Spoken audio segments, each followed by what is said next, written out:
Salut mon petit loup, on se retrouve aujourd'hui pour une nouvelle vidéo. Donc vidéo aujourd'hui sur le thème de ce bonhomme. Donc le Scar Enchanté car promo des Scar Championship. Donc moi du coup j'ai remporté le mien, j'ai fait un tournoi, j'ai terminé troisième avec Blurple. On en discutera un petit peu plus tard dans la vidéo.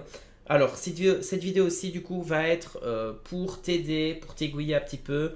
Donc j'ai un petit peu fouillé sur Inkdeck. D'ailleurs si tu ne connais pas le site, je t'invite à aller le voir. Donc tu pourrais trouver une bonne base de données sur les decks pour pouvoir t'aider, pour un peu t'aiguiller.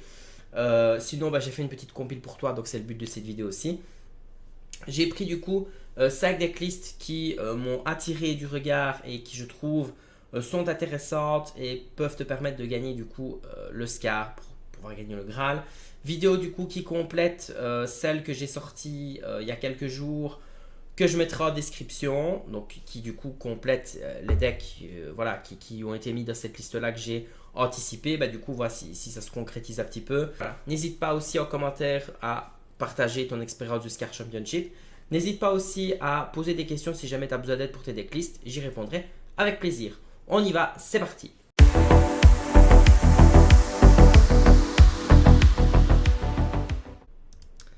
Alors, première decklist donc que nous avons ici donc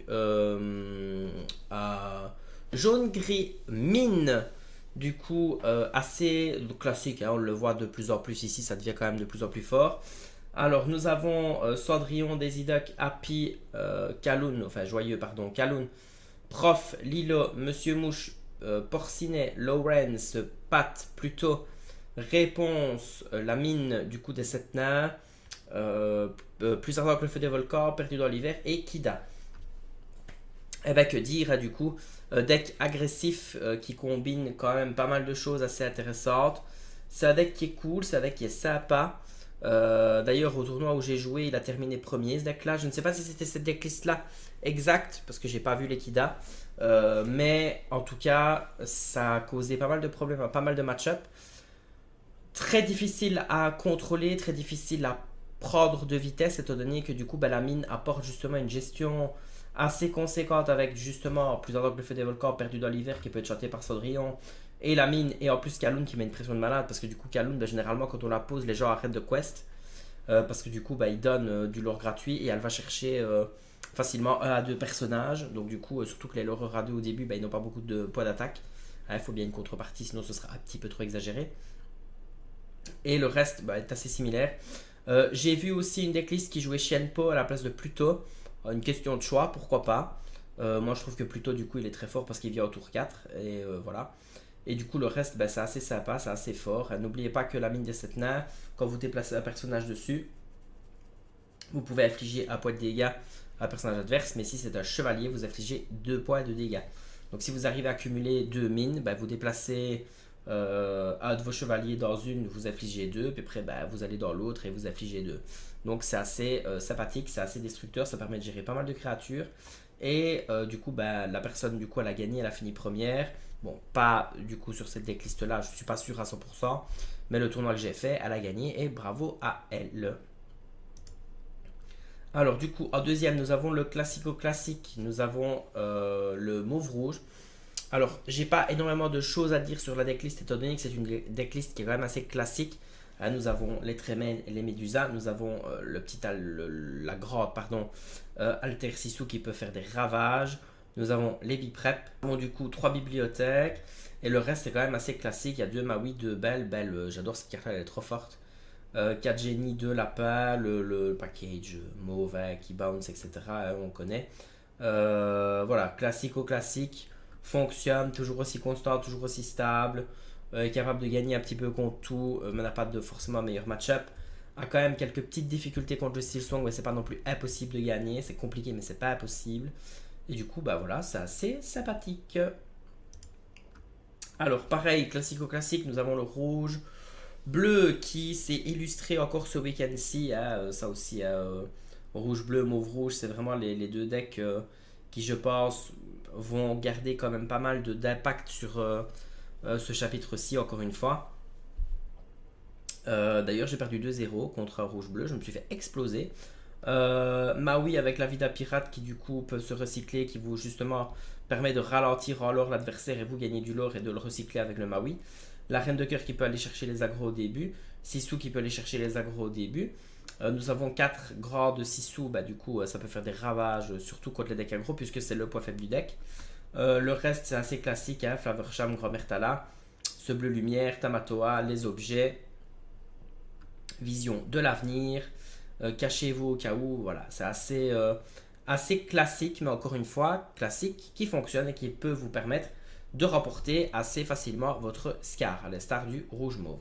Alors ensuite, nous avons, qui a terminé premier, nous avons un Blurple.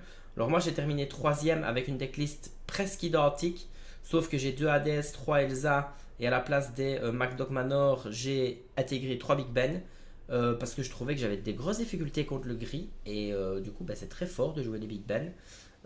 Généralement les gens bégayent quand ils ont un Big Ben qui tombe sur le board, surtout si vous avez justement joué Génie avant, ou même Merlin Chèvre avant, ou même Merlin Lapin avant. Donc c'est très compliqué, et si vous en combinez deux, bah, ça devient tendu. Moi du coup j'ai mis 3 Big Ben, j'ai mis 2 Belles, et voilà, c'est tout. Globalement assez content de voir que la liste perf, hein, je l'avais dit, hein, il y avait des gens qui s'étaient moqués, mais je l'avais dit. Bon, ok, elle perf au championship, mais c'est une perf quand même. Et d'ailleurs, dans le tournoi des États-Unis, voilà, ça a terminé quand même dans le top 16, qui n'est quand même pas mal du tout. Donc je pense que question optimisation, il y a peut-être encore moyen d'optimiser un peu une certaine chose. Ici j'ai fait une vidéo sur le Blurple, je vous invite à la voir, elle sera en description aussi. Donc n'hésitez pas, voilà, moi si vous voulez savoir ce que j'ai joué, 2 Hades, 3 Elsa, 3 Big Ben, 2 Belle. Donc voilà, du coup c'est un peu les petites modifications que j'ai faites, et je pense de mémoire que je dois avoir 4 balais magiques à la place de 3 balais magiques. Donc voilà, en gros c'est juste ça qui change. Mais voilà, cette decklist là aussi peut fonctionner. Le but du jeu c'est d'aller chercher Tipo voguer sur la mer Azurite, d'avoir Génie ou Mulligan ou Merlin Lapin ou Chèvre, et vous commencez à dérouler très vite et en avant la musique. Donc du coup ça peut être assez sympathique. Et ensuite nous avons une petite surprise qui je trouve me plaît assez bien. Nous avons un jaune bleu aggro qui est turbolore, qui est centré quand même sur Alice. Alice, je rappelle, qui a hors d'atteinte, qui permet du coup, quand elle quest, de choisir un des personnages qu'on a sur le board, qui gagne un point de lore et hors d'atteinte. Donc du coup, c'est encore une créature en plus qui donne plus de lore à quelqu'un. Donald le fait, lui, quand il rentre en jeu, il donne plus de lore à quelqu'un. Donc vous partez à l'aventure avec elle, vous avez 2 de lore, vous choisissez un autre personnage qui a hors d'atteinte et qui gagne 1 de lore. Alors, soit vous l'utilisez pour juste le hors d'atteinte et vous donnez hors d'atteinte à Tiana, qui du coup pourra rester sur le terrain pour ne pas être snipé à distance, pour que vous puissiez profiter de son effet le tour d'après. Ou alors, elle va simplement les donner à de l'or à quelqu'un qui a déjà 2 de l'or, comme par exemple Wani Darling qui passera à 3, Zipper qui passera à 3, Wani Darling encore une fois qui passera à 3, Lilo qui passera à 3, et etc. etc. Et du coup, on se retrouve à avoir quand même une base fort agressive, avec du bleu qui a hors d'atteinte, pour faire tranquille. Celle-ci qui donne hors d'atteinte à quelqu'un d'autre. Donc ça vous permet de résister aux pertes dans l'hiver, plus ardent que le feu des volcans, les Zeus, toutes les choses qui permettent d'aller vous chercher, genre les Belles, les Elsa, etc. Et du coup, je pense que ce deck a dû surprendre pas mal de monde, parce qu'il ne se prend pas les cartes qui ciblent et qui permettent de prendre le board.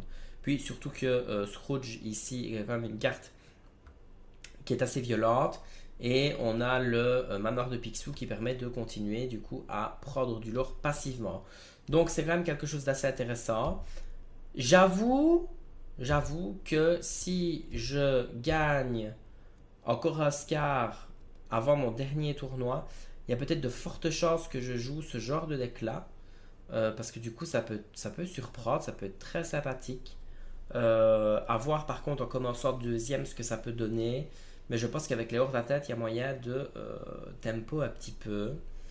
À voir. En tout cas, en commençant premier, je pense qu'il y a moyen de turbo rouler et compresser la personne en face. Mais si on commence deuxième, je ne sais pas trop comment ça pourrait se passer. À voir, à tester. Si jamais il y a quelqu'un qui a testé le deck, n'hésitez pas à le dire en commentaire. D'ailleurs, de manière générale, parce qu'ici on arrive déjà au bout de la vidéo, il n'y a pas besoin de faire une vidéo de plus de 50 minutes. J'ai pris vraiment par rapport aux infos que j'avais du coup sur Deck. Donc n'hésitez pas, ici je suis sur la vidéo un petit peu tôt dans la semaine. Entre temps, on aura sûrement eu d'autres infos sur Deck, donc n'hésitez pas à aller voir sur le site. N'hésitez pas à compléter cette vidéo là avec la vidéo que j'ai faite il y a quelques jours sur justement les Scar Championship. C'est pour ça que je ne montre pas trop de fois le même deck. Ici j'ai vraiment pris ce qui a terminé premier, deuxième ou maximum troisième. Donc preuve qu'on peut carrément aller chercher un playmat avec du coup un jaune bleu comme ceci, ou même un purple, ou du coup un rubis saphir ou un rubis améthyste, ou un jaune gris mine. Donc j'ai vraiment ici montré des decklists qui ont prouvé qu'elles pouvaient aller chercher un playmat. Complétez ça avec l'autre vidéo qui du coup vous montrera d'autres decks qui peuvent aussi aller chercher un playmat et en tout cas la carte. Je le redis encore une fois, vraiment, allez voir sur Deck. C'est vraiment bien. Je trouve que c'est mieux que Dreamborn parce que Dreamborn, il y a énormément de decks qui sont publiés. Que ici sur Deck, il y a des decklists qui ont fonctionné. Donc ça peut vous donner une idée. Alors, si jamais tu as des questions, mon petit loup, n'hésite pas. Pose-les en commentaire. Il n'y a pas de souci, j'y répondrai avec plaisir. Si tu as du mal à trouver une decklist, pareil, je t'aiderai avec plaisir. C'était Stygian. N'oublie pas de t'abonner, de liker, de commenter la vidéo à un max. Bisous. Mouah.